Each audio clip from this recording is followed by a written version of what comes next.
Now, Richard, I've been a seminary student, and from what I've learned from the practical side of things, being preaching or theology of ministry or Counseling, whatever, things like that. Right.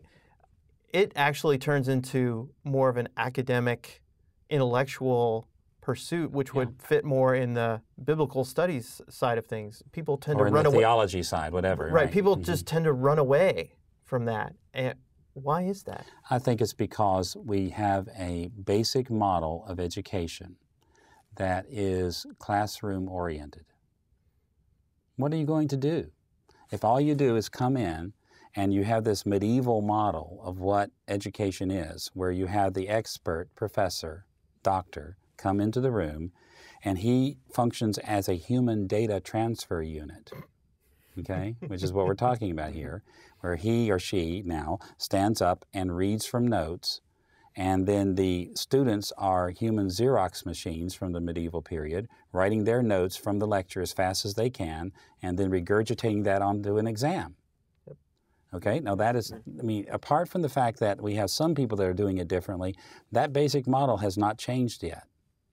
And so when you have nothing more or little more than a medieval classroom that now uses perhaps other media and things like that to add to or distract a little bit from the boring professor, when the professor is still functioning in the classroom basically and fundamentally as a data transfer unit, then nothing else can happen in the class without taking away from what you all think ought to be done.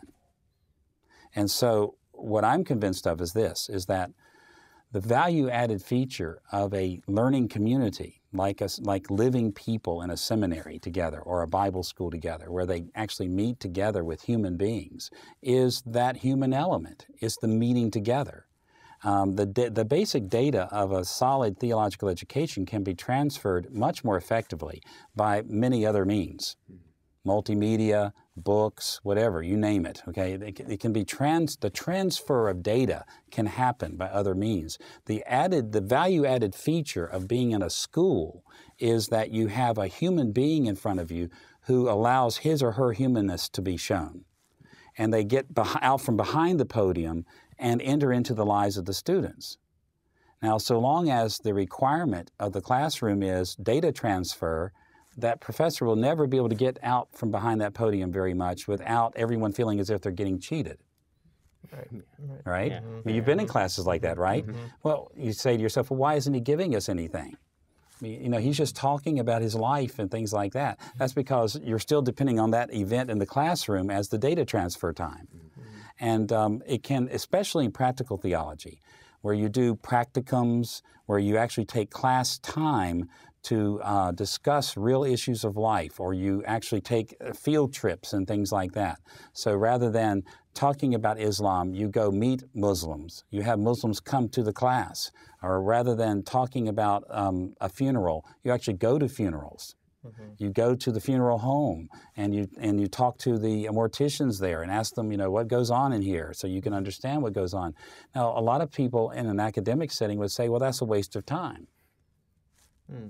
Okay, and why do they call it a waste of time? Because it's not data transfer. It's not data heavy, that's right.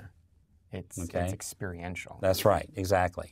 But we all know from life that life experiences are very formative. Mm-hmm. I mean, David, you have a child. You have two girls, right? Mm-hmm. And so you've had babies. Well, not you, but your wife. You and your wife. Okay. Did you read any books before you had the first baby? No.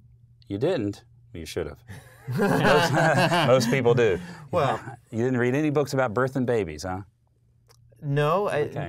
No, it was all from people that I knew. Okay. Well, I bet she read a book or two. Okay, yes, you may not have. Okay, well, okay, there. Right. That's the difference between you having a baby and her having a baby. Right. Okay, but if your wife were here, though, I would guarantee that she would say that the book learning was good, but it was the experience of it that really formed her. And I would more than guess that for the second child, she probably didn't read a book. No. Unless there was some special need or some special problem. Right. And the reason for that is because once you go through the experience of it, you begin to realize that other things, not heavy data transfer events, like reading a book, are really very heavily laden with data. See, that's the deception. Mm-hmm. We don't think that going to visit a funeral home would be heavily laden with data. It is heavily laden with data. It's just different kind of data. And we would not think that going to a hospital and being a chaplain and spending hours and hours and hours walking the halls of a hospital would really be informing us and shaping us. But the fact is that it does. And much more powerfully and much more effectively than sitting in a classroom talking about what it means to minister to people in the hospital. Yeah. See, that's the reality. And so we have this kind of artificial model of thinking that classroom is the data transfer event and that other things outside of class are not really important enough to be brought into the academy.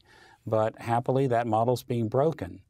And the other thing I think that's even more important to me, frankly, because I think that part of the model is being increased, is remember how we talked about earlier in the lesson between the difference between orthodoxy, orthopraxis, and orthopathos? Well, becoming a classroom that's more practical usually means a focus on skill developments, okay, which is praxis, orthopraxis. How can I preach better? Okay, so we have to have labs for that. Right. How can I counsel better? We have to have a few labs for that. Okay, so you're trying to learn skills. What's ignored in a typical theological education is the emotional development, the orthopathos. Yeah. And I can tell you this, that's not ignored in military training. I often liken theological education to boot camp. The initial training session of a young soldier. And you know how much, maybe you've been through it, or if you haven't, you've seen videos of it or movies of it. You know how highly emotional it is and how they work very hard to affect the person's emotions by breaking them down, then giving them a sense of pride and accomplishment and a willingness to obey and a sort of reflex emotions to obey the commands and those kinds of things. All of this is working on the affect. It's all working on the orthopathos in the military environment. Well, we don't do that much in theological education. We're focused on the orthodoxy, and then when you break the traditional mold, you go over to skill development, okay, orthopraxis. But orthopathos still remains largely outside of the view. And so students are not given the opportunity to have their hearts broken by the suffering that goes on in hospitals. And lots of students come to theological education and go through all 3 years of their academic programs, and they become ordained ministers without ever being with one single person who dies in their presence. Now, I don't know how a person could become a minister of the gospel and never have held the hand of a dying person at the last moment when they go from this life into the next. I don't know how you could do that, because that's what it's all about. How you minister to people as their children are dying, as their children are in such pain and suffering that they're screaming and writhing in agony. How can you deal with that if your heart has not already been broken by that? And that's why in counseling programs, they often do these kinds of sort of overload stimulation on the emotional level, where they get you to the point that you are emotionally broken and then rebuilt up.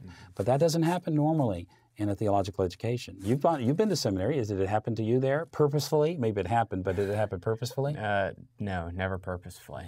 Yeah. Now I've been thinking as we go through these series, then as we learn how to build our theology, what would you recommend experientially,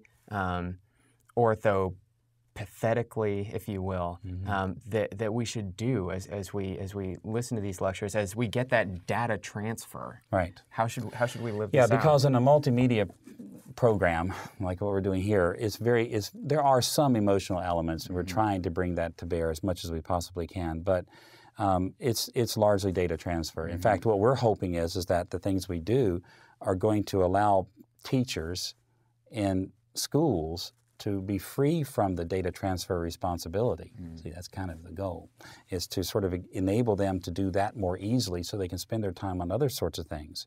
And for students to do those kinds of things less intensively, maybe on their own free time or at their own schedule, their own pace, so that they can be involved in other things as well. And I guess the word that comes to my mind, at least it's been very important to me, is that we don't find ourselves really developing orthopathically or pathetically unless we are risking. I mean, I really do believe that's true. Pain causes growth, and growth causes pain. Mm-hmm. Okay, that's sort of the way it is. Tension causes growth, psychological growth, spiritual growth, and spiritual growth causes tension. And so you have to you have to voluntarily step into situations where life is a mess. Now, often our lives can be messes without having to look for it. Okay, let's admit that. Yeah. But at the same time, when you're a student, sometimes you're sort of isolated from all that. Mm-hmm. And so rather than waiting until the end of an academic career, I want to start suggesting to people that they put themselves in risky, tension-filled, horrifying, shocking, as well as elating and wondrous and magnificent and just overwhelmingly joyful environments, and that they seek to minister in those environments. What does it mean to be a minister of the gospel if you cannot weep with those who weep and rejoice with those who rejoice? Mm-hmm. And now, if you've never done it, you can't. What does it mean to say that our religion, the pure form of our religion, is visiting widows and orphans and prisoners, right, when we've never done it? Mm-hmm. And I can't tell you how many people that I know go through theological education and go into the ministry and have never been in one prison their whole lives. Now, I can also tell you from my experience that prison life can be very shocking. Not that I've been in prison, but I've visited many. Right. And one of the most dramatic examples of that was visiting a prison in Siberia.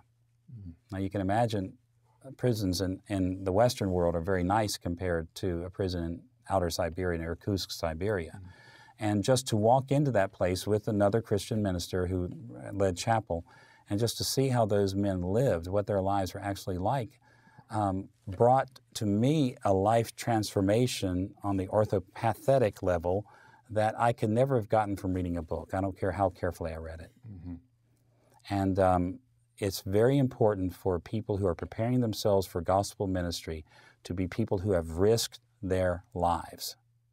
And if they have not risked their lives for the sake of the gospel, they have no business being out there proclaiming it as a well-informed and well-taught and mature Christian. That's why in many places like in China, they don't allow you to be a pastor unless you've already been to prison. It's not that you have to go to seminary. You have to do that too. But you have to go to seminary and you have to have been in prison. And they know this. They do this largely because, I'm not suggesting to make that a requirement, but they do that because they understand, because they've had enough prison experience in the church to know that this is what really forms people. It's the non-academic. It's the non-classroom experience that really brings perspective to all the things that we do in a classroom.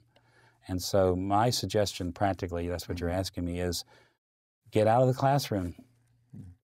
There's plenty of ways to risk your life for Jesus and to lose it so you can find it and then minister the gospel to people around the world.